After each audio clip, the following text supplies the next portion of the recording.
우리 이강천 목사님이 은혜의 말씀을 주셔서 저도 은혜를 많이 받았고요. 복이 되는 예산을 세워라 뭐 이런 얘기 했으니까 오늘 아브라함 이야기를 또 하게 돼서 조금 다른 이야기를 할 수 있습니다. 그래서 몇 분이나 오셨는지 좀 확인해 보는 겁니다. 위 집사님 오셨고 우리 세 분 계신 건가요? 예. 방송으로. 그러면 이제 이강천 목사님이 말씀 주신 건 은혜가 됐지만 좀 아쉬웠던 점도 말씀드리게 돼서 한 번 더 확인을 하게 됩니다. 오늘 아브라함 이야기 있죠? 구속에 대한 공부에서 아브라함에 관한 이야기가 있어서 함께 이야기하도록 하죠. 자, 오늘 구속의 약속입니다. 하나님이 우리를 구속하시기 위해 어떤 약속을 하시는지를 안다. 그 약속이 그리스도와 어떻게 관계되는지를 이해한다. 되어 있습니다. 구속을 이야기한다는 건 우리 앞에서 공부했던 타락을 전제로 하는 겁니다. 창조, 타락, 그다음에 구속인데, 그래서 구속이라는 말을 다른 말로 하면 사실은 새 창조란 말이 맞아요. 창조, 그 본래 창조되었던 상태로 100% 되돌릴 수 없지만 그래도 그 상태로 회복하는 것이 구속의 의미이고 목적이기 때문에 그렇습니다. 자, 이렇게 창조, 타락, 구속이라고 하는 단어를 꼭 염두에 두시고 이제 세계 혹은 세상을, 세계관이니까 세계라고 할게요. 오늘도 공적 영역 이야기가 나옵니다. 세계를 보는 눈 또는 세계를 보는 관점, 이걸 우리는 세계관이라고 하거든요. 마치 안경과 같은데요. 그러면 그것을 어떻게 보는 거냐면 기독교 세계관을 양성한다는 건 창조, 타락, 구속의 관점으로 본다는 이야기예요. 그래서 가정, 그러면 하나님의 창조 속에서 가정의 원래의 모습은 어떠한지를 배우고 타락으로 인해서 어떻게 이 가정의 본래 모습을 잃어버렸는지를 파악하고 그러면 어떻게 이걸 회복할 수 있을지, 하나님의 회복은 무엇인지 그런 관점에서 세계를 보는 것이 기독교 세계관이에요. 가정에 대해서도 그렇고 교육, 그러면 교육에 대해서도 그렇고 요즘 동성애가 문제가 되고도 있으니까 성에 대해서도 그렇고 부부도 그렇고 정치, 오늘도 정치 얘기 다음 주겠네요. 정치 얘기 나올 텐데 정치, 그럼 정치에 대한 것도 그렇고 이렇게 세계를 볼 때 창조, 타락, 구속의 관점으로 보고 하나님의 창조 상태로 회복하는 100%는 아니어도 회복하려면 어떻게 해야 되나 이걸 우리가 알면서 살아가는 것이 기독교 세계관을 형성하고 실천하는 삶이다 이렇게 말을 할 수가 있습니다. 자, 오늘은 이제 그 구속에 관한 이야기는 굉장히 중요한 이야기가 됩니다. 모든 회복을 위해서 전제해야 될 매우 중요한 이야기죠. 타락 이후 하나님의 경고대로 그들이 바로 죽었다면 혹은 죽임을 당했다면 인류의 역사는 어떻게 되었을까요? 그러니까 이런 구속의 기회가 없이 그냥 죽었겠죠. 그러나 그렇게 하지 않고 하나님은 범죄한 인간을 내버려 두지 않고 친히 구속하기 위한 계획을 세우시고 약속을 통해 그 계획을 실행해 가셨죠. 굉장히 그 거대한 계획입니다. 아담과 하와가 타락할 걸 예상하셨죠. 반드시 타락한다라는 게 아니라 타락을 할 수 있는 어떤 개연성을 가진 존재로 만드셨으니까, 자유의지를 가진 존재로 만드셨으니까 타락을 하게 될 것이라든지 당연히 뭐 이게 아니라 단순한 가능성이 아니고 개연성이라고 합니다. 그렇게 할 수도 있고 안 할 수도 있는 측면이고 가능성은 오히려 그렇게 될 수 있다는 게 거기에 무게를 두는 표현이고 그래서 그걸 우리 예지라고 합니다. 하나님이 뭘 미리 아셨냐 하면 구원할 자를 미리 아신 게 아니라 아담과 하와가 타락할 것이라는 것을 미리 아신 거죠. 따라서 하나님은 그것으로 끝내지 않고 예정하십니다. 그래서 뭘 예정하셨습니까? 타락하면 그때 계획을 세우신 게 아니라 타락할 수 있는 그런 개연성을 가진 존재로 만드셨기 때문에 타락을 안 하면 퍽 다행이고, 그러나 타락하면 어떻게 해야 될지에 대해서 미리 계획을 세우셨는데 그걸 우리 예정이라고 해요. 어떻게 하기로 했냐면 여자의 후손을 통해 인류를 구속하기로 하신 겁니다. 이게 예지예정이라는 말을 사용해요. 따라서 하나님은 인간의 구원을 위한 또는 구속을 위한 계획을 미리 세우셨고, 정말 예상한 대로 안 되었으면 좋았을 텐데 그렇게 됐을 때 그 구속의 계획을 실행하신 거죠. 아담 이후로 예수님이 세상에 오시는 그때까지 하나씩 준비하시고 실행하시면서 결국은 이걸 점진적 계시라고 해요. 예수님 안에서 예수님이 세상을 구원하는 것을 본체라고 한다면 나머지 구약성서에 있는 것들은 그림자와 같은 것이죠. 그리고 혹은 예수 그리스도를 통한 구속에 대한 어떤 모형이라고 할 수도 있고요. 혹은 비유가 나올 수도 있고 혹은 은유가 나올 수도 있습니다. 중요한 건 구약 성경의 이야기는 예수님과 상관없는 이야기가 아니에요. 사도 바울이 오늘도 제가 로마서를 읽고 한 절 묵상을 하고 왔는데 그 아들에 관하여는 복음이죠. 복음에 관하여는 하나님의 아들에 관한 것인데 로마서 1장 2절에 그것은 선지자들을 통하여 미리 약속하신 것이다 이런 말씀이 있어요. 선지자는 구약을 의미하는데 구약에 통해서 계속 말씀하신 거거든요. 약속하신 거예요. 그래서 구약에서 예수 그리스도를 우리가 발견할 수 있어야 되겠죠. 하지만 그때는 명확하지 않았죠. 그래서 이제 그림자라든지 모형이라든지 비유라든지 은유라든지 이런 표현으로 우리가 이해하게 됩니다. 오늘 예습하시면서 그 얘기 나오죠. 모형론적으로 성경을 해석하는 얘기 나옵니다. 그래서 우리가 구약 성서를 읽으면서도 예수님을 발견할 수 있어야 하고 또 신약 성서를 읽으면서도 그것이 어떻게 구약과 연관이 되는지도 관심을 가져야 하겠죠. 하나님이 역설적으로 뱀에 대한 저주를 통해 구원 계획을 시사하셨습니다. 또 홍수를 통해 죄에 대한 하나님의 분명한 관점, 죄는 심판하시고 반드시 죄인은 멸망한다는 것을 그 하나님의 관점을 보여주고 인간에 대한 변함없는 사랑을 보여주셨죠. 이후 구속 계획을 구체적으로 실행하기 위해서 아브라함을 택하셨습니다. 까지가 오늘 공부할 내용입니다.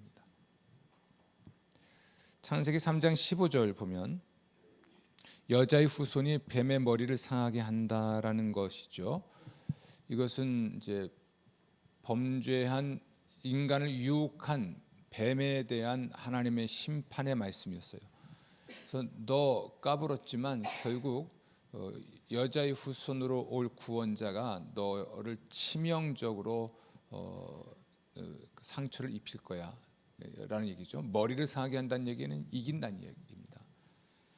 기독교는 철저하게 승리자 그리스도를 우리가 바라보고 있습니다. 십자가에서 죽임당한 것은 패배자로 보이지만 그게 아니라 그 죽음과 부활을 통해 승리하신 이야기로서 승리자 예수 그리스도를 바라보죠.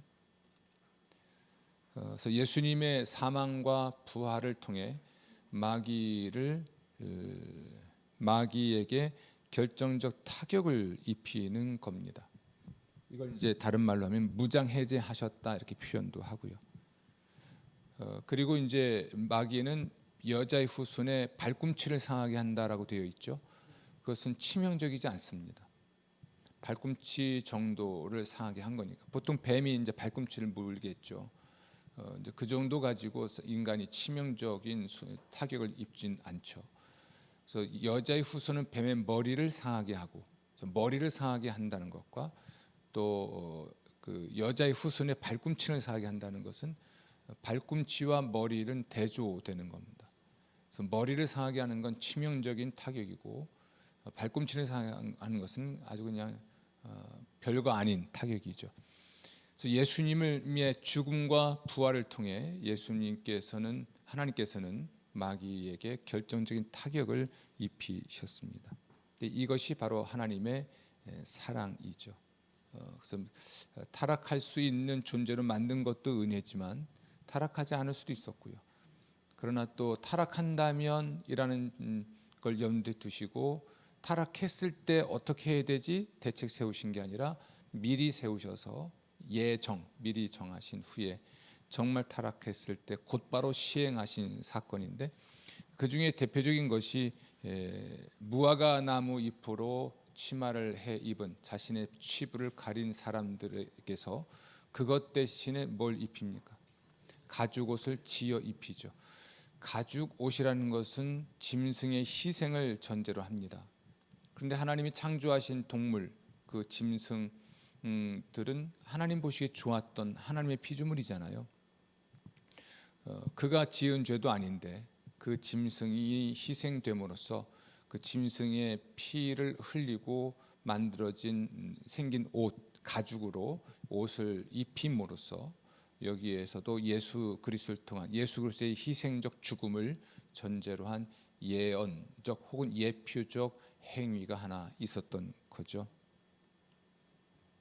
그래서 가죽옷을 지어 입히셨다는 것은 여전히 하나님은 사람의 필요를 채우시는 분인 거죠. 여기서도 하나님의 사랑을 볼 수가 있습니다.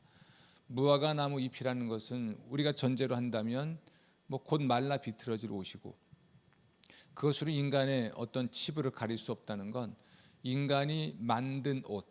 여러분, 그 무화과 나무 잎으로 된 치마는 누가 만들었어요? 그렇죠. 타락한 인간 아담과 하와가 만들어 입었고요. 그러나 가죽옷은 누가 지어 입히셨습니까? 하나님이죠. 그러니까 우리가 스스로의 치부를 가릴 수는 없다는 겁니다.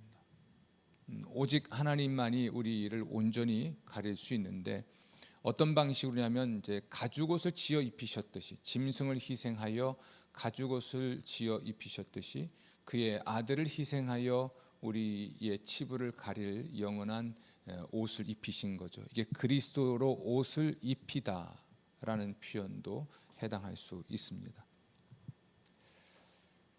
이렇게 해서 하나님께서는 창조 질서 안에서 아담과 하와의 타락과 함께 인간의 구원을 위한 계획을 미리 세우시고 또 정작 타락했을 때 실행하셨고, 또 행동을 통해서 예표적인 행동을 통해서 우리에게 어떤 약속을 주신 것이죠. 예언적 행동인데 가죽옷을 지어 입혔다는 겁니다.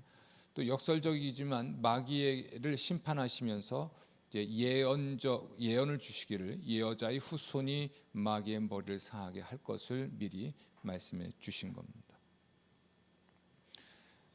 그러고 나서 이제 인류가 번성했을 때 인류가 생육하고 번성하여 땅에 충만하게 됐을 때 인류만 번성한 것이 아니라 죄도 번성합니다. 그래서 죄악이 세상에 가득했다, 가득 찼다, 관영했다라는 말이 그거거든요. 인류가 생식을 해 나가면서 인류가 번성하면서 세상은 죄로 덮이게 되는 거죠. 어느 정도 됐냐면 하나님이 심판을 하셔야 될 만큼 죄가 세상에 가득하게 된 것이었습니다. 사람 지으신 걸 후회했습니다. 천지를 창조하신 걸 후회하신 게 아니라 사람 지으신 걸 후회하십니다. 후회할 짓을 왜 하셨을까?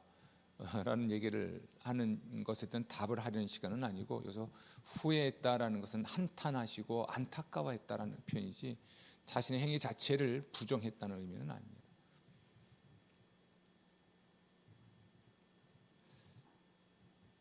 그래서 하나님께서는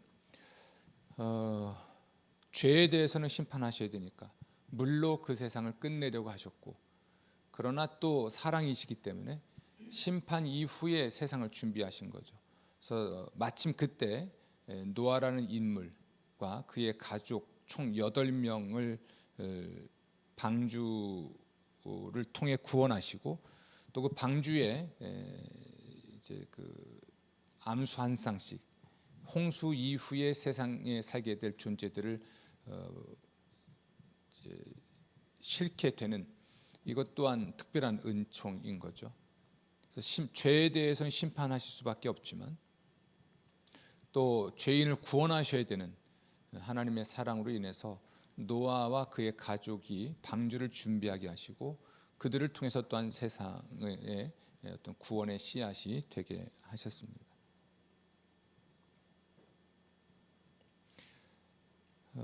노아의 홍수 이후에 하나님이 다시는 심판하시지 않겠다라고 하시지 않았습니다. 물로는 심판하시지 않겠다. 그리고 마지막 심판은 뭐겠습니까? 소돔과 고모라가 불의 심판을 받았지만 소돔과 고모라는 국지적 심판이에요. 그러나 노아 시대의 물 심판은 적어도 세계적인 심판, 하나님의 심판과 징계로 보고 있고요.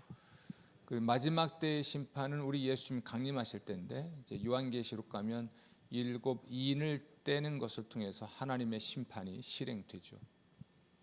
그 심판의 제일 마지막이 이제 마귀에 대한 심판이고 마귀를 지옥불에 던져 놓는 것으로 세상에서 악을 제거하는 일이 보이게 됩니다. 그때까지 하나님은 다시는 세상을 전 세계적으로 심판하시지 않겠다라는 약속으로 무지개를 주셨고 무지개 언약입니다. 무지개 언약으로서 인간은 하나님의 심판을 두려워는 하지만 그렇게 전 세계적인 심판, 특히 물 심판과 같은 어마어마한 심판을 그 대신에 하나님의 보호에 대한 사랑과 은혜를 생각할 수 있게 된 거죠. 그러고 나서 이제 노아의 후손이 심판 후에 물 심판 후에 노아의 후손을 통해 세상에 인간이 다시 번성하게 되죠. 근데 여전해요. 아담과 하와가 낳은 직접 낳은 자손들이 번성하면서 죄도 세상에 가득하게 됐듯이 노아의 후손들이 또한 번성하면서 결국 세상에는 죄가 또 번성하는데 대표적인 것이 바벨탑 사건입니다. 그래서 바벨탑을 쌓는 이 과정이 인간이 하나님과 견주기 위해서 쌓아 올린 탑으로 합니다. 지구라라고 하는데요. 이게 하나님과 견주려는 야망을 가지고 인간이 쌓아 올린 탑인 거죠. 그래서 언어를 혼잡하게 했다는 것은 매우 의미 있는 표현인데요. 그걸 가지고 전 세계의 언어가 몇 개의 언어고 이렇게 생각할 필요는 없습니다. 인간이 왜 언어가 다양하게 됐을까라는 측면만 생각하면 되지. 그것을 인간이 한 마음 돼서 한 뜻 돼서 하기 어려운 거니까요. 그리고 이제 그것이 회복된 것이 오순절날 성령이 임했고 그때 성령 충만하게 된 사람들이 방언을 하게 됐잖아요. 그리고 그 당시에 예루살렘에 모여들었던 많은 사람들이 자기들의 언어로 알아듣게 됩니다. 해석이 두 가지가 있어요. 사도들이 방언으로 말할 때 또는 그 당시 마가의 다락방에 모인 120명의 사람들이 방언을 이야기했을 때 그것이 외국어였다라고 본다면 120명의 사람들이 참 다양한 외국어를 통해서 성령 충만함의 표지가 있었던 거겠죠. 그래서 거기 마침 왔던 사람들이 마가 다락방 사건을 통해서 하나님의 큰 일 말함을 듣게 된 겁니다. 자기들의 언어로 듣게 됐어요. 이렇게 언어의 장벽이 사라진 사건이 성령 강림 사건이죠. 그래서 의미상 바벨탑에서 이제 복잡해진 인간의 언어가 오순절날 마가다락방에서 통일이 됐는데 그것이 외국어로 말을 했던 아니든 간에 사람들은 자기들의 언어로 하나님의 큰 일에 관하여 듣게 됐다는 것. 그것은 똑같은 내용을 동시에 들은 것이니까 하나님이 통역사가 된 걸까요? 어떤 방식으로는 언어가 통일된 사건이 있는 거죠. 이렇게 회복의 은혜가 오순절날 또 있게 된 것으로 해석들을 합니다. 바벨탑 이후에 결국 사람들은 또 언어가 또 다양해지면서 흩어지게 되죠. 흩어져 살게 됐고 시간이 얼마나 흘렀는지는 알 수 없지만 이제 창세기 12장 가면 하나님이 아브라함이란 사람을 갈대아 우르에서 부르시게 됩니다. 그래서 내가 너에게 지시할 땅으로 가라. 그것을 본토 친척 아비 집을 떠나라 할 때 갈대아 우르라고 하는 것에 대한 설명은 여기 있습니다. 그러니까 7번에 보면 바벨론 지역이기도 한데요. 아무도 하나님을 믿는 사람이 없고 우상 숭배가 만연한 환경에서 아브라함이란 인물을, 또 아브라함의 아버지가 우상 제작자라고 알려져 있죠. 그런 환경에 있는 아브라함을 본토 친척 아비로부터 분리를 합니다. 이걸 구별이라고 해요. 그러니까 우상 숭배를 하는 가족 아버지로부터 또 세상에서, 그의 세상, 아브라함의 세상에서 아브라함이란 사람을 불러내시는 거죠. 구별하시는 거예요. 떠나야만 한다는 이야기죠. 이것이 진정한 의미의 회개입니다. 하나님이 우리를 구원하신다고 할 때는 본토 친척 아비 집이라고 되어 있지만 인간관계를 끊으라는 개념이 아니라 그가 몸담아 살아왔던 문화, 또 거기서 익숙했던 삶에 있어서 하나님을 섬길 수 없게 만든 것들과 단절하는 것이 진정한 회개죠. 그래서 아브라함을 하나님이 선택하시고 거기에는 아브라함의 의라는 건 포함되지 않습니다. 전적인 하나님의 선택이죠. 그리고 노아는 의인이었고 하나님과 동행하는 자였다는 단서가 있지만 아브라함도 전혀 그렇지가 않아요. 이 작업은 보통 창세기 1장부터 11장까지는 원역사라고 해요. 그리고 12장부터는 족장사라고 하는데 아브라함을 통해서 한 가족을 성별하시고 또 그의 아들이었던 이삭이죠. 이삭을 통해서 한 가족을 성별하시고 이삭의 아들이었던 야곱을 통해서는 한 민족을 성별하시고 또는 한 부족, 종족을 성별하시고 또 야곱의 12아들 이후에 이제 이스라엘 나라가 형성되는데 이렇게 다윗과 같은 인물을 통해서 한 국가를 형성하시는 거죠. 그래서 이 인물들 아브라함과 또 아브라함의 자손이었던 이삭 그리고 야곱의 12아들들 이렇게 한 명 한 명을 성별하시는 것과 동시에 한 가족 그리고 한 종족 그리고 마침내 한 국가를 성별하시는 것, 이것을 우리는 하나님의 특별한 성화 또는 성별의 은혜라고 얘기를 합니다. 그래 이렇게 이제 이스라엘이 역사에 등장하게 되는 겁니다. 그래서 아브라함으로부터 우리는 이스라엘을 보게 되는 거고, 이스라엘은 하나님의 옛 백성으로서 국가 자체가 도덕적으로 거룩한 게, 실제적으로 거룩한 게 아니라 하나님의 성별을 통해 구별된 민족과 나라로서 거룩한 존재인 거죠. 아멘. 그리고 아브라함에게 하나님이 약속하신 게 있죠. 물론 하나님이 아브라함에게 복을 주셨고요. 그러나 또한 복이 될지라라고 말씀을 하셨습니다. 그제 우리 이강천 목사님이 이 말씀하셨는데, 그래서 복을 받은 사람인 동시에 복이 되어야 할 사람인 거죠.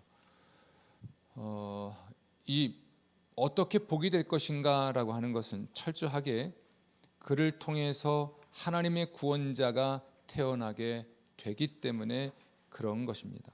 24페이지에 가면 설명이 있죠. 아브라함으로 큰 민족을 이루고 그가 복의 근원이 되어 땅의 모든 족속이 그로 인하여 뭘 얻어요? 복을 얻을 것임을 약속하십니다. 여기서 땅의 모든 족속이 얻을 복은 그리스도를 통한 구원의 복입니다. 이강춘 목사님의 설교를 들으면서 아쉬웠다면 그 지점이에요. 거기서 복음을 말하지 못했어요. 복음을 말하지 못하고 그냥 복을 받고 복이 되는 사람이 되십시오로 확 넘어갔어요. 그러나 아브라함이 모든 민족의 복이 됐다는 그 실제 내용은 돈을 많이 벌게 됐다든지 부자가 되게 되었다든지 그래서 돈을 나눠주는 존재가 됐다든지 그게 아니에요.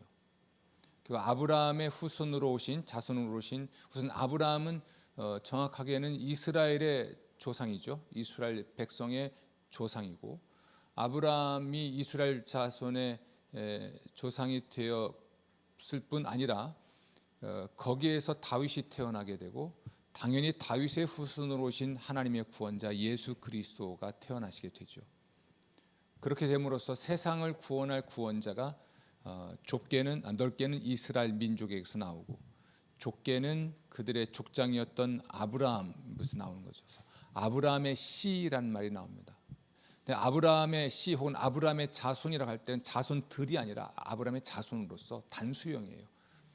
하나님의 구원자가 아브라함의 후손으로 올 것에 대한 예언이었고요. 그것이 예수님을 통해서 실현된 것이죠. 그래서 우리가 이제 구약을 읽을 때 구약 안에는 하나님의 복음이 있기 때문에 예수 그리스도에 관한 이야기가 있기 때문에 우리가 꼭 주의해야 될 내용이 하나 있는 겁니다. 아브라함의 아들 이삭을 아브라함이 바치죠. 하나님께. 이삭으로부터 사실은 이삭이 하나님께 드려지고 그러나 하나님이 은혜를 베푸셔서 죽진 않고 구사일생으로 살게 되죠. 이렇게 하나님께 바쳐진 제물로서의 이삭에게서 우리는 예수 그리스도의 구속의 은총을 미리 보게 됩니다. 그리고 이삭 이후에 이제 야곱으로 이어지는 이 모든 이스라엘 민족의 역사의 줄기에는 그 근간에는 하나님의 구원자가 오기 위한 마치 어머니의 태라고 해야 될까요? 그게 준비되고 있는 현상이죠.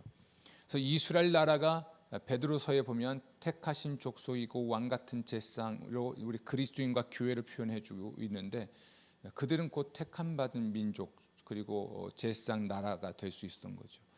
그래서 베드로전서 말씀을 너희는 택하신 족속이고 왕 같은 제상이며 그의 거룩한 나라이며 이렇게 표현된 것은 한 명 한 명에 관한 이야기가 아니에요. 구약의 이스라엘 민족하고 신약의 교회를 지금 비교하고 있는 겁니다. 구약의 이스라엘이 아브라함을 하나님이 성별하셔서 그를 통하여 한 가족, 한 이제 종족 혹은 한 민족 그리고 한 나라를 형성하고 그 이스라엘 나라를 통하여 세상을 구원하시려는 계획을 이루어 가시다가 이스라엘의 불순종 때문에 결국은 새로운 하나님의 백성들을 형성하셨는데 그게 교회입니다. 이런 맥락에서 볼 때 우리 신약 성서에 나와 있는 베드로서에 나와 있는 택하신 족속이요 왕 같은 제상이요 거룩한 나라라고 하는 표현은 한 명 한 명에 대한 것이 아니라 교회에 관한 이야기예요.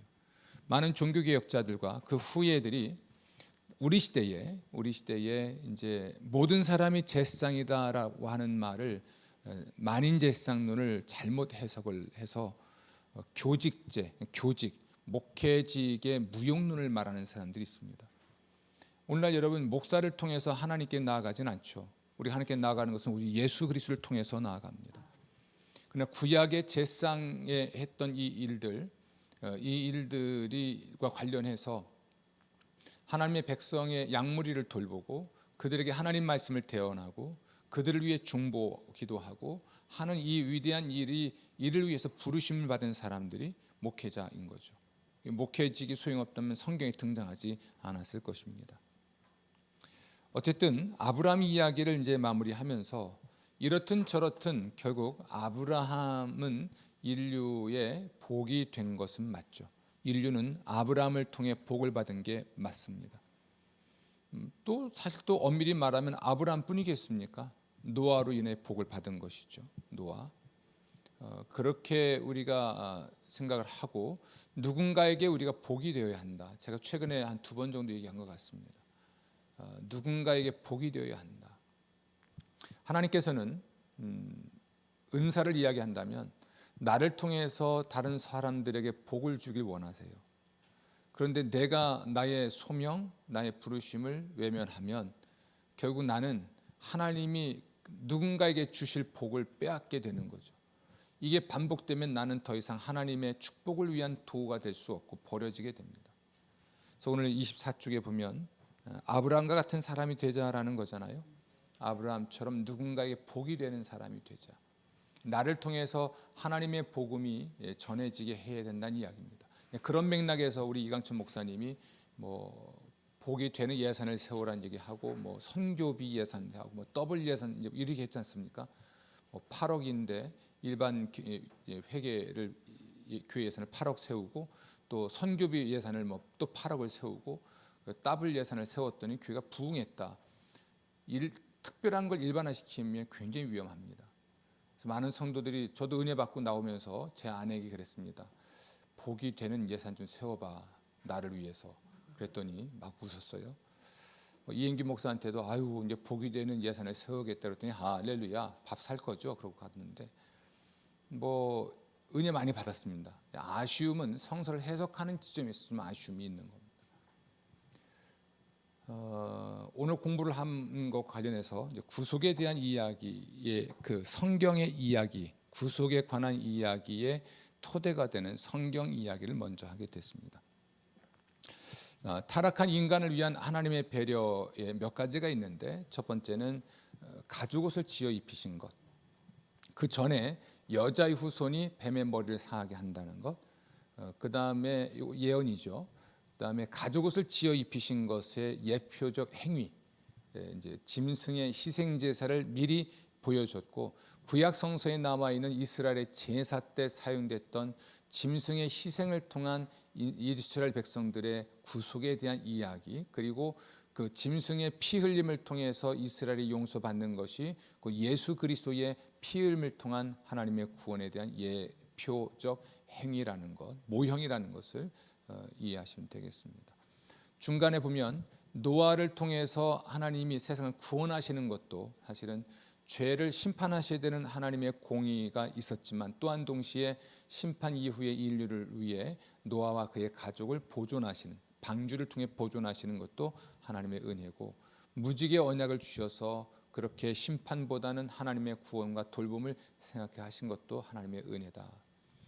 그 다음에 바벨탑 사건 이후로 흩어진 사람들, 인간이 번성하면서 죄도 번성하게 됐는데, 이 문제를 해결하기 위해서 우상을 제작했던 부모 밑에서 컸으니까 그 또한 우상 제작자이거나 우상 숭배자일 텐데, 하나님의 주권적인 사랑과 은총으로 그를 불러내어서 보토 친척 아비 집을 떠나게 함으로써 그를 통해 새로운 가족 또는 종족, 그리고 민족, 국가를 형성하시게 됩니다. 그게 바로 뭐예요? 이스라엘입니다.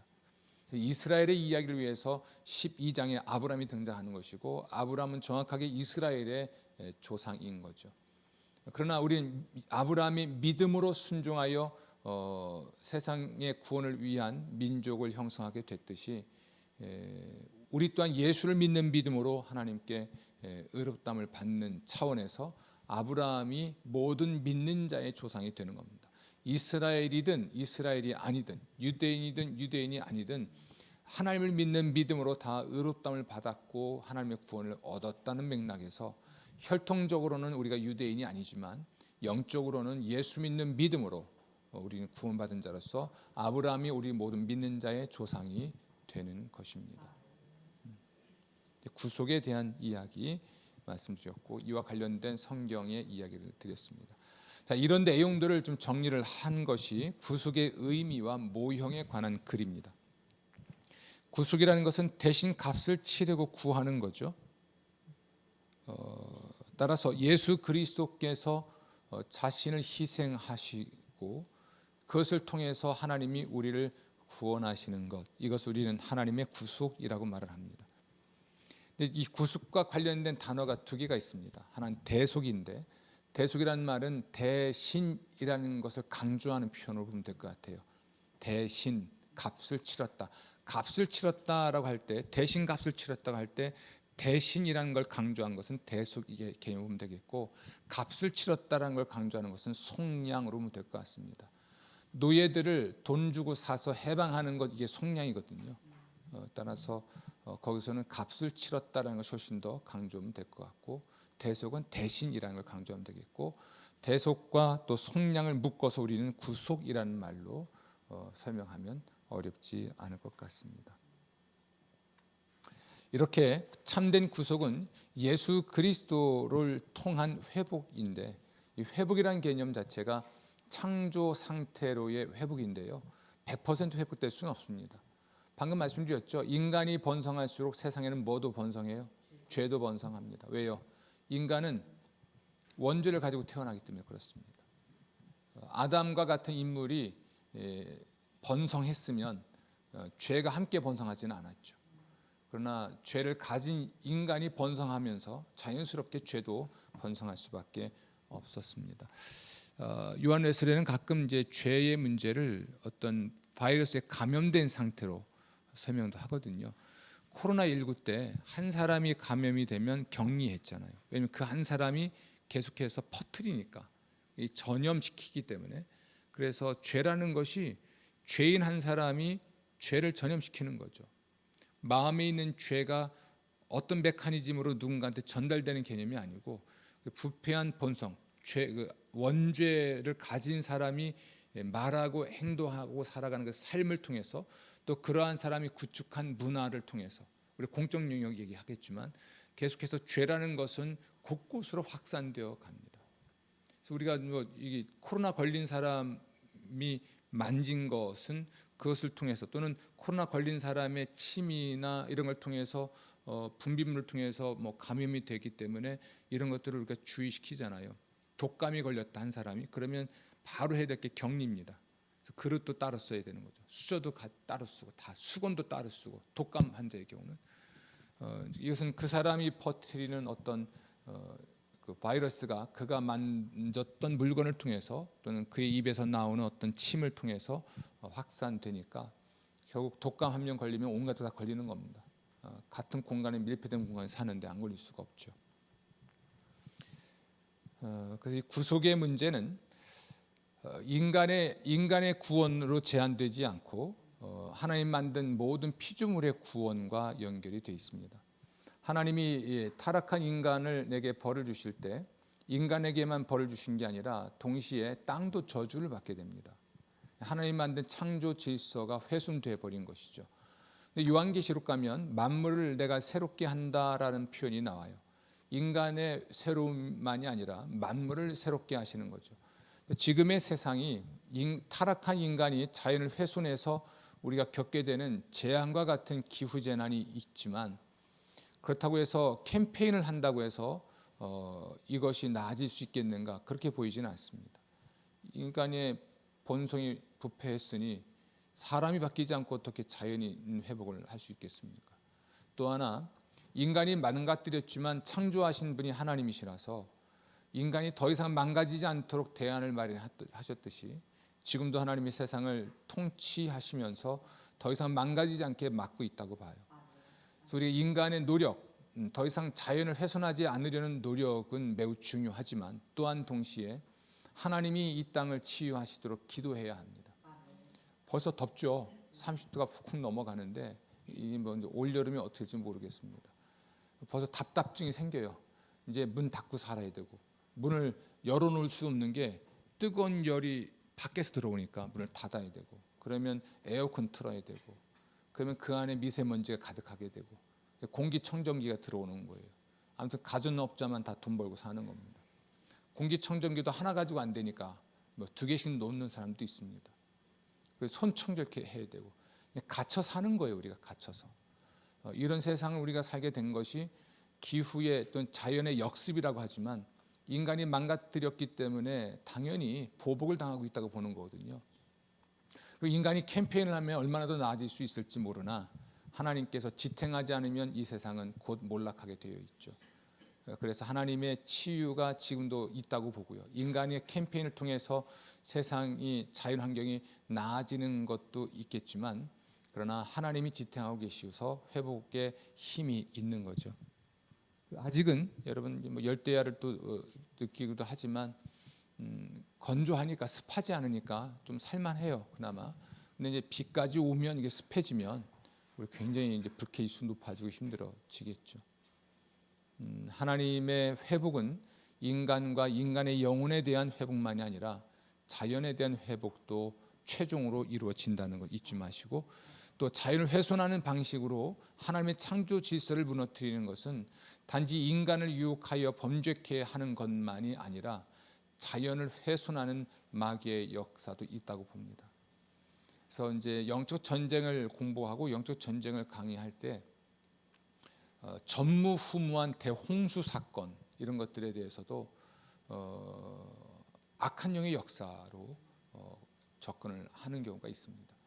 그것을 통해서 재앙이죠. 재난이 아니라 재앙에 가까운 그런 엄청난 홍수든 엄청난 추위든 엄청난 더위든 자연현상으로만 볼 수 없는 일들이 또 있는 거죠. 하나님의 치유와 회복을 위해 기도할 때, 마귀를 대적할 때 인간 안에 들어가서 인간이 하나님을 대적하여 섬기게 하는 이런 마귀의 역사만이 아니라 자연 안에서 자연을 통해서 인간을 공격하는 마귀의 역사도 있다는 걸 기억하시고 영적 전쟁에서 승리할 수 있기를 부탁을 드리겠습니다. 자, 이제 출애굽과 구약의 제사인데요. 자, 아브라함을 통해서 결국은 만들어진 것이 이스라엘이에요. 그리고 이스라엘이 가나안 땅에 진입을 했고 가나안 땅에 들어가서 그 땅을 정복하면서 정복 전쟁을 벌인 것이 여호수아서죠. 그리고 왕이 세워지기 전에 이스라엘의 역사를 기록한 것이 사사기고 초대 왕이 딱 등장한 것이 사울이죠.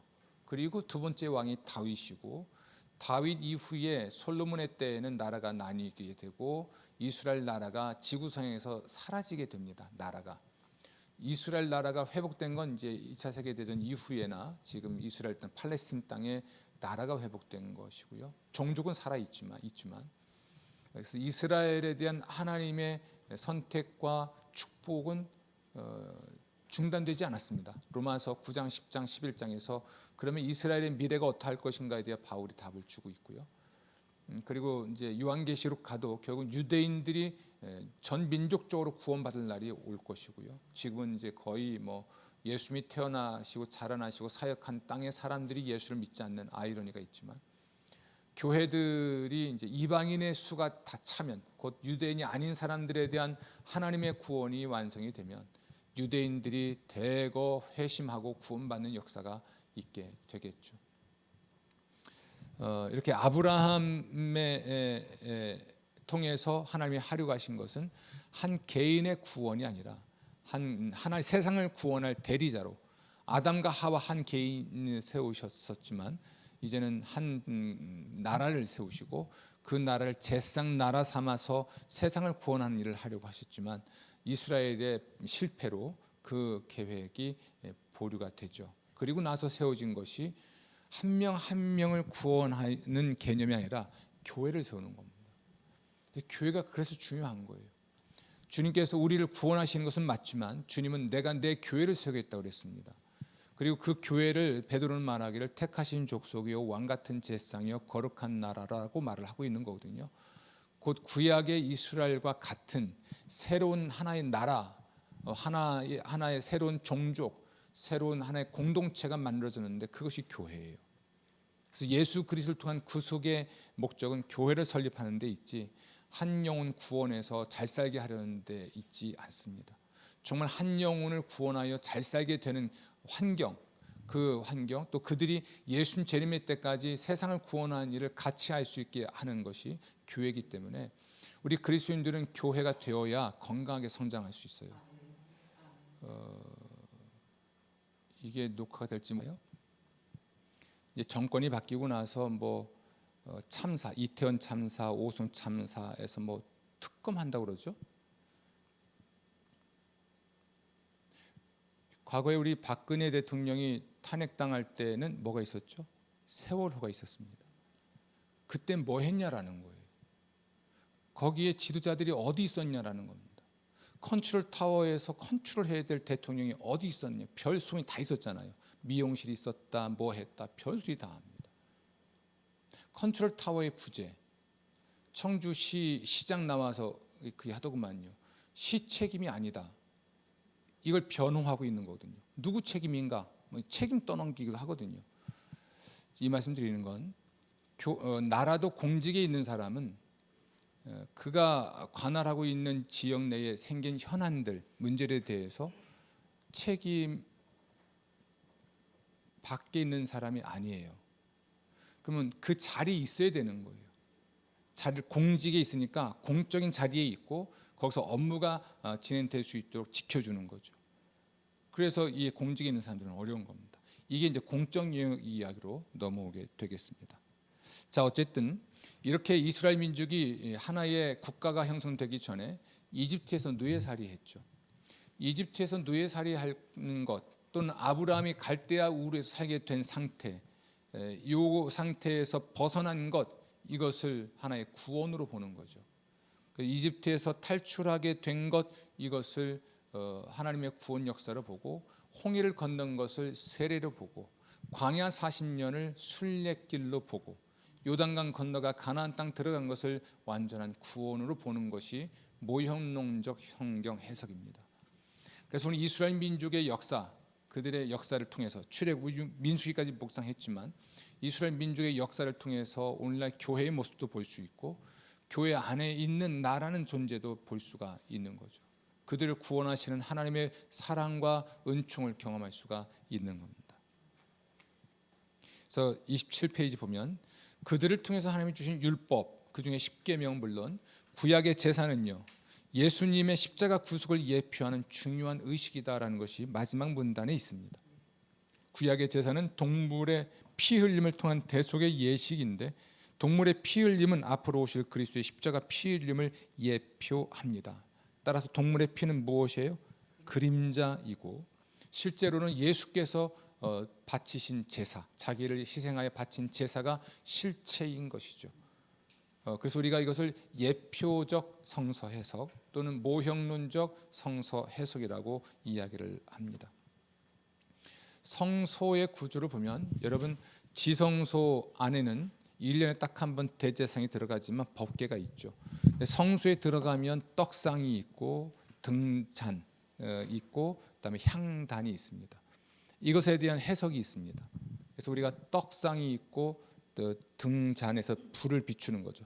가서 불을 밝히고 떡 진설하고 향을 피우고, 이것이 성도의 기도이고, 기도, 떡은 말씀이고, 성령의 조명으로 말씀과 기도의 삶을 사는 것, 이것이 성소의, 구약 성소에 나와 있는 성전의 성소에 있는 기구들에 대한 모형론적 해석이에요. 그래서 등잔, 등대라는 불을 밝히는 것으로 요한계시록에도 나오고, 성령이 바로 그분이라는 것을 이미 밝혀져 있으니까 성령의 조명, 빛을 비추어서 떡상, 하나님 말씀을 먹고, 향단, 이건 요한계시록 가면 기도라고, 기도를 하나님께 올려지는 것을 보고 기도의 향으로 보기 때문에, 그래서 말씀과 기도의 삶은 하나님의 존전, 지성소에 들어가기 전에 반드시 중요하게 여겨야 될 것이라고 보는 거죠. 그렇게 하나님을 예배할 때 그 지성소에서 하나님의 계시가 있고, 하나님이 이제 그것에 강림하시고 제사장에게 말씀하시면 제사장 그 말씀을 듣고 나와서 백성들에게 받은 말씀을 선포합니다. 이게 제사장의 사역입니다. 이 말씀 드리는 건 구약의 성전도 하나의 모형이고, 그 안에 있는 떡상이나 향단이나 또는 등잔 같은 것들은 다 하나의 모형이고 또 예표이다. 그것이 가리키고 있는, 지시하고 있는 실체가 있는 겁니다. 그리고 그것을 실제로 구현하는 현장이 성찬상이에요. 우리가 예배당 딱 들으면 성찬상이 있죠. 아랫강단이 아니라 성찬상이에요. 참 그런 건데요, 아랫강단에서는 주로 남전도에 헌신 예배 드릴 때 거기서 사회를 봐요. 그런데 장로님이 사회 볼 때는 또 강단으로 올리는 교회도 있습니다. 장로가 아닌 사람들이 사회 볼 때는 어디서 봐야 돼요? 아랫강단이고, 장로님이 볼 때는 또 올려 보내기도 해요. 이거나 저거나 다 틀립니다. 올릴 거면 원래 본래 위에 강단은 사제 외에는 못 올라갑니다. 평신도 지도자가 올라갈 수가 없었어요. 근데 이도 안 맞고 저도 안 맞아요. 제일 심각한 건 아랫강단인데 거기서 사회도 받다가 성찬상도 차려놨다가 하는 다용도 테이블에 불과한 건데, 이건 오류가 있는 이해죠. 그래서 제가 말씀드릴 때 아랫강단은 말 그대로 아랫강단이 아니고 뭐예요? 성찬상이다. 그 성찬을 진설해 놓는 것이죠. 차라리 사회 볼 거면 위에 올라가서 보는 게 낫습니다. 강단, 말씀 선포하는 곳이니까. 그래서 우리 교회 구주에 있어서 하나가 더 필요하다면 사실은 사회석이에요. 예배를 인도하거나 또는 중요한 광고를 하는 사회석이 필요합니다. 뭐 클 필요는 없으니까요. 이런 말씀 드리는 건, 우리가 어쩌면 알고 있는 것들은 잘못 알고 있는 것도 많고, 정말 알아야 될 것들을 모르고 있는 것도 있지 않을까, 그런 생각을 좀 합니다. 모형 이야기했습니다. 중요한 건 그것이 가리키는 것이 무엇인가가 중요합니다. 이야기를 마무리하면서 공적 영역 이야기할 때요, 할게요. 여러분, 그런 공적 영역이 있다면 사적 영역은 어디일까요? 저는 가정이라고 봅니다. 가정의 집의 문을 딱 열고 나가는 순간부터 모든 곳이 공적 영역이죠. 대표적으로 일터가 그런 곳일 겁니다. 따라서 여기 말하고 있는 정치, 경제, 사회, 문화, 예술 등등 모든 분야, 거기서 내가 뭘 하고 있든지 간에 그곳은 우리의 삶의 자리는 결국 공적 영역이고, 프라이빗한 공간이라는 것은 가정이죠. 그러니까 요즘 더우니까 반스만 입고 돌아다녀도 괜찮은 곳, 이게 프라이버시가 보호되는 곳이잖아요. 그게 어디입니까? 가정이죠. 요즘 뭐 저기 애들 방도 녹화하고 들어가야 된다면서요. 그냥 훅 여기 들어가면 프라이버시 침해야 뭐 이렇게 얘기한다고 그러니까 한 집에 살아도 자신의 프라이버시고 프라이빗한 공간이 있는 거거든요. 근데 그래도 우리가 말하는 사적 영역은 가정이라고 봅니다. 그 외의 모든 공간은 공적 영역이고, 이 교재에서는 말하고 있지 않습니다만 매우 중요한 공적 영역이 하나 더 있는데 교회입니다. 교회당이라고 할게요.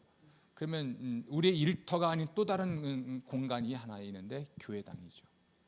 지금 이 건물과 저 건물입니다. 이 안에서의 우리의 삶이 어떠해야 되는지 또 생각해 볼 필요가 있습니다. 어쨌든 우리는 공적 영역에서도 그리스도인으로 존재하고 살아가야 하고요. 그 영역에서 하나님의 뜻이 이루어지게 하는 겁니다. 하나님의 구속의 목적은 한 영혼의 구원만이 아니라 자연을 포함하고 있고, 또 인간이 만든 문화의 갱신, 회복도 포함하기 때문에 그렇습니다. 이 세상이 우리 그리스도인들을 인정하려고 하지 않지만, 우리가 그리스도인의 가치관 또는 기독교적 세계관을 가지고 예수를 닮은 인격과 세계관을 가지고 우리의 삶의 자리에서 정치, 경제, 사회, 문화, 교육, 예술 등 모든 분야에서 그리스도인답게 처신하고, 기회가 주어지는 대로 우리가 능동적으로 예수의 복음을 전하여 영혼을 구원하는 것이 우리의 책무입니다. 여러분, 마태복음 24장 14절에서 예수님의 재림과 관련돼 매우 의미심장한 말씀을 예수님이 하셨습니다. 그것은 이 천국 복음이 모든 민족에게 전파되면, 혹은 땅끝까지 전파되면 그때 예수님이 오실 것이다 라는 말씀입니다. 문화가 갱신되고, 이 땅의 문화가 갱신되고, 이 땅의 문화가 개혁되고, 자연이 환경이 회복되면 오시는 게 아니에요.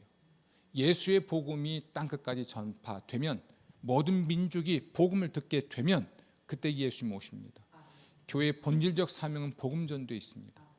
교회는 문화센터가 아닙니다. 차라리 선교센터가 맞죠. 그리고 어쩌면 유람선이 아닙니다. 우리끼리 배 타고서 위로하고 격려하고 차 마시는 공동체가 아닙니다. 군함이에요. 군함. 전쟁을 수행하고 있는 군함입니다. 전함이라고도 하죠. 이 혹독한 추위로 얼어붙은 바다를 깨고 지나가는 쇠빙선과 같은 존재이기도 한 것 같습니다. 그 배를 타고 있는 우리는 아주 긴밀한 유기적 관계를 가지고 협조하고 움직여야만 교회가 움직일 수 있습니다. 피택 권사가 되셨고, 또 권사가 되시고 교회의 지도자가 되신 여러분, 또 언젠가 권사가 되고 혹시 장로가 될 수 있는 기은숙, 그걸 꿈꾸면 좋겠어요. 나는 교회 지도자가 되고 싶고 교회 지도자가 될 것이다. 이건 피할 수 있는 게 아닙니다. 저는 꿈을 갖기 바라요. 제가 목사직에 부름을 받았을 때 감사하고 설레어서 전에 말씀드렸죠. 합격자 발표를 그때는 대잡을 붙였습니다. 교문에다가. 그거 보러 갔고, 그리고 올라가서 지금도 있는 기도실에 들어가서 펑펑 울었습니다. 목회직에 들어선 사람으로서 내가 합격했다니 이 감격이 어디 있습니까? 중앙대학 졸업한 사람이 서울신대 합격한 게 뭘 감격스럽겠어요. 서울신대는요, 미안하지만 학력 수준이요 비교가 안 돼요. 근데 중대를 졸업한 사람이 거기 합격했다고 울 일이 뭐 있어요? 그게 뭐겠습니까? 소명자로 하나님 부르셔서 선지동산에서 훈련받게 하신 것이 너무나 감사한 거죠. 그리고 그때부터 목회자가 되기 위해 부르심에 대한 고민도 해가면서 신학 수업 마치고, 그때는 개척을 한 단독 목회 안 하면 목사 안수를 못 받았으니까 개척을 하고 단독 목회하고 교회 건축하고 이러면서 지금까지 온 것이 목회자의 길이거든요. 오늘날 교회에서 지도자가 된다는 것을 저는 그렇게 생각했으면 좋겠어요. 피택이 됐잖아요. 위원숙 집사님. 감사하여 눈물 흘려보셨습니까? 감사하여 큰 권사로 임직을 할지 않을지 모르지만 그것만으로도 감사해서 감사헌금을 크게 해본 적이 있나요? 그러고 나서 이제 훈련을 과정이 있는 거잖아요. 지금 훈련의 과정이 있고 9월에는 임직을 할 예정인데 이런 걸 해나갈 때 감사와 감격이 우리에게 있는 거죠. 저는 여러분들이 좋은 리더가 되기 위한 꿈을 꾸면 좋겠습니다. 어차피 되는 권사라면 또 되고 싶어도 해야 되고, 제가 목사를 하고 싶은 건 아니잖아요. 저는 회계사가 되려고 사실은 중앙대학을 갔지 목사 되려고 간 건 아니거든요. 뜬금없이 나의 부르심을 확인하고 상담을 통해 목회직의 소명에 대해서 확인하고 나니까 대학원 포기하고 신대원 가고, 그리고 아버님 모셔야 되는데 이런저런 있었지만 그러나 결국 돌아서지 않고 목회길 가고 있잖아요. 소원, 교회의 직분을 가진 사람이 되는, 그 직제의 직분을 가진 사람이 되는 것에 대한 소원, 갈망, 그리고 그것으로 피택됐을 때의 감사함, 설레임, 그러나 또한 책임감에 대한 그 막중한 책임감에 대한 부담감, 그 어떻게 하면 내 이 일을 감당할 수 있을지에 대한 고민, 이것이 우리 시대에 회복되어야 되지 않나 생각합니다. 지금 저희 교회에 안수 집사가 몇 명이 남았는지, 장로님은 한 분 남은 것 같고, 또 권사들은 또 그렇게 많이 세우는데 어디 간지 모르지만 있으나 마나한 권사들도 있고요. 있으나 마나한 권사. 그럴 건 뭐로 권사인지 모르겠지만 뭐 이러면서 우리 교회가 지금 아픔이 있지만 이제 피택돼서 권사가 되는 분들, 또 이번 임직이 계기가 돼서 이것에 하나님의 부르심에 대한 감사, 그리고 감격, 설레임, 그리고 잘하고 싶은 열망, 열정, 그러나 또한 부담감, 이걸 잘하기 위한 기도, 헌신, 이런 것들이 좀 생겨나서 교회가 치유와 회복의 기회를 만들어 갈 수 있기를 부탁을 드리겠습니다. 출애굽 구약의 제사, 공적 영역 다 말씀을 드렸습니다. 오늘 이렇게 진행한 것은 지난주 주일날 약간의 우리가 좀 미스가 있었어요. 그래서 그냥 특강 형식으로 했습니다만 다음 주부터는 정상적으로 하도록 하겠습니다. 기도하죠. 복되게 하시고 평안케 하여 주옵소서. 하나님이 우리를 구속하십니다. 그 사랑, 그 은혜 감사드립니다. 하나님의 구속받은 백성으로, 또 구속받은 공동체 교회의 귀한 일꾼으로 세워지는 과정을 기뻐하고 설렘 가지고 헌신하게 하시니 감사합니다. 큰 기쁨 있게 하여 주옵소서. 감사하옵고 예수님 이름으로 기도합니다. 아멘. 고맙습니다.